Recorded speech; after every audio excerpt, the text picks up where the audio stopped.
khila jabai नै khafalao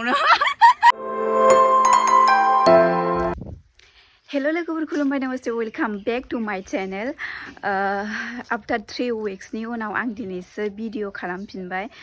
माने आङो न'आवहाय एसे बेस्थ'मोन ओंखायनो आं भिडिअखौ खालामनाय जाथ'वाखैमोन आरोना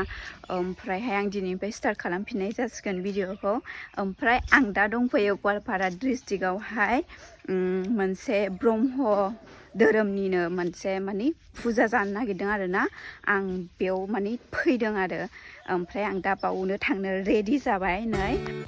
नोंसोरबो नायलांबाय थादो आंनि भिडिअखौ आं स्टार्ट खालामबाय ओमफ्राय जोबजासिम नायनो दाबावदे जोबजासिम नायथार आं जायगाफोरखौ मोजाङै दिन्थिगोन नोंसोरनो लकेशनाबो माहाय आं बेखौबो खोन्थागोन मोजाङै दा आंनि भिडिअखौ नायलांग्रोदो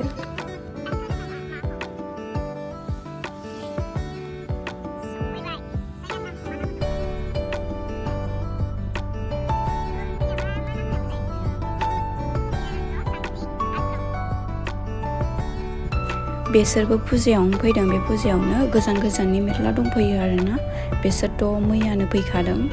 ओमफ्राय दा जायगा नायनो बेरायदों खोमा ओमफ्राय नै जोंहाबो सहैथारनोसै मोनथारनोसै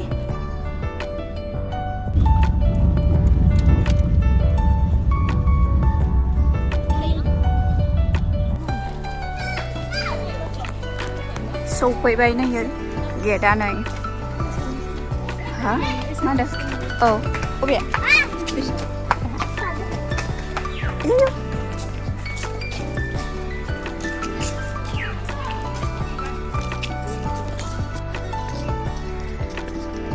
Ini second time tapi yang berpunyai ya.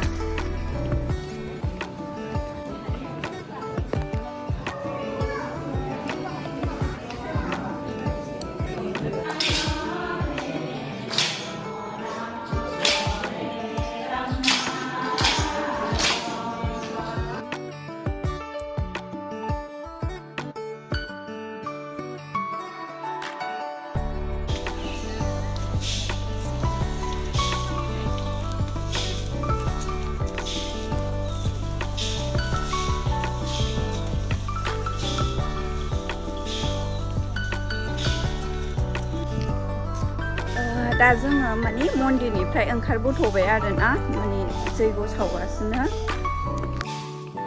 हाजो जायगा ना नै बिफां लाइफां गोजा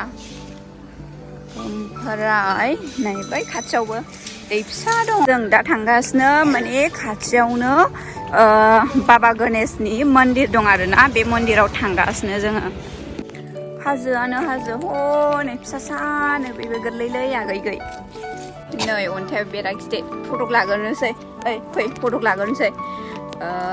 ओमफ्राय जुदि फटकआ मा होनो मोजां जायोबा आङो आंनि इन्स्टा आइडियाव आपल'ड खालामगोन ओमफ्रायहाय आं स्क्रिनावनो होना होखाबाय आंनि इन्स्टा आइडिनि नामखौ थांनानै फल' खालामबानो जाबाय माहाय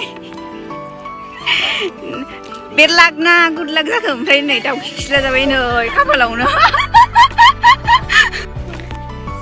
माजों फुगान ओमफ्राय बेजों फुगान हा गोथां ग्रिन लाइबावदां हो औ नुबाय सिदा सिदा गैला दे गुड लाक फट'बो लाखांबाय जोंहा ओमफ्राय दा बाबा गणेशनि मन्दिरावहाय गोजौआव थांगासिनो एसे गोजौ दं सिरि दंबावो नै सिरि मोननोसै औ बावनो खुनांगोनसो नुगौ सेन्देलखौ नै बेयावनो खुनांगौ बावनो खुनानै दोननांसै जोङो नै भिउआ जि मोजां खाना मा होनो बैयो माइआ गोथां गोथां जाजोब्बाय नै ओमफ्राय आरो बैयाव हाजो दं फिसा फिसा बिराद मोजां नुदों सिरि गाखो मेंलायलायबाय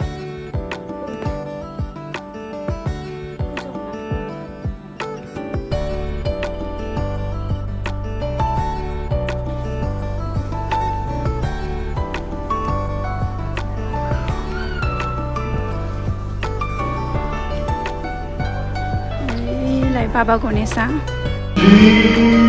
Guru Charan Saroj Raje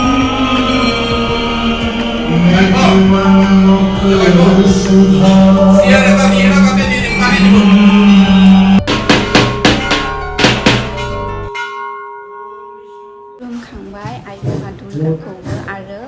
आफा गणेशखौबो दिनैथ' मा होनो दुर्गा फुजा आरो बयनिसिबो हेपि दुर्गा फुजा मानसिफ्रा बयबो बिसोरो फुजायाव फैजोबदों आरोना दा जोङो मा होनो गणेश मन्दिरनिफ्राय नैबेनिफ्राय ओंखारफिनबाय दा थांनोसै आरोना हनै फैगासिनो दासो बेहा दाउखा खिला जाग्राया दाउखा नङा मा दाउमोन बियो खिलानाया ए दाउ गेबलुटजों खिला जादों मासो बे ना मा होनो मोजां दिन बाल नोंनि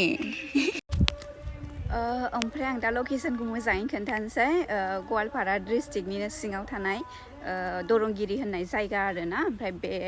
जायगायाव मोनसे हाजो दङ बे हाजोआवनो बे माने फुजाया जागासिनो दिनानन्द सान्ति आश्रम होनो बे माने फुजा जानाय जायगाखौ गावसिनि बे ब्रह्म धोरोमनिनो माने फुजा जागासिनो दं आरोना दा ओमफ्रायहाय दा आं नोंसोरनोथ' देखायखाबाय लकेसना माबायदि बिराद मोजां एसे हाजो गोजौ नालाय ओमफ्राय गाहायाव माने दुब्लि बारि नुहुरो ओमफ्राय माइआथ' दा ग्रिन जानानै दङ बिराद मोजां जेरैबो हाजो सारि फिसा मोजांथार आरोना ओमफ्राय थान्दा मोनफैयो आरो नोंसोरबो फैनो हागोन बे फुजायाव मेरला जायगानि दंफैयो आरोना जोंनि क'क्राझार डिस्ट्रिक्टनिबो दंफैयो माने दहायसो लोगो मोनदों क'क्राझार डिस्ट्रिक्टनिखौबो ओरैनोथ' सिनाया ओमफ्राय रायज्लायनायावथ' मिन्थियोना बिसोर जोंनाव सोंदों आरोना नोंसोरबो क'क्राझारनि नामा होननानै ओमफ्राय आं दिनै भिडिअखौ बेयावनो दोनथ'बाय मोजां मोनदोंबा लाइक कमेन्ट आरो शेयार खालामनो दाबाव आरो चेनेलाव गोदानैसो फैदोंबा साबस्क्राइब खालामनानै हो थ' नेक्स्ट भिडिअ लोगो मोनसिगोन बाय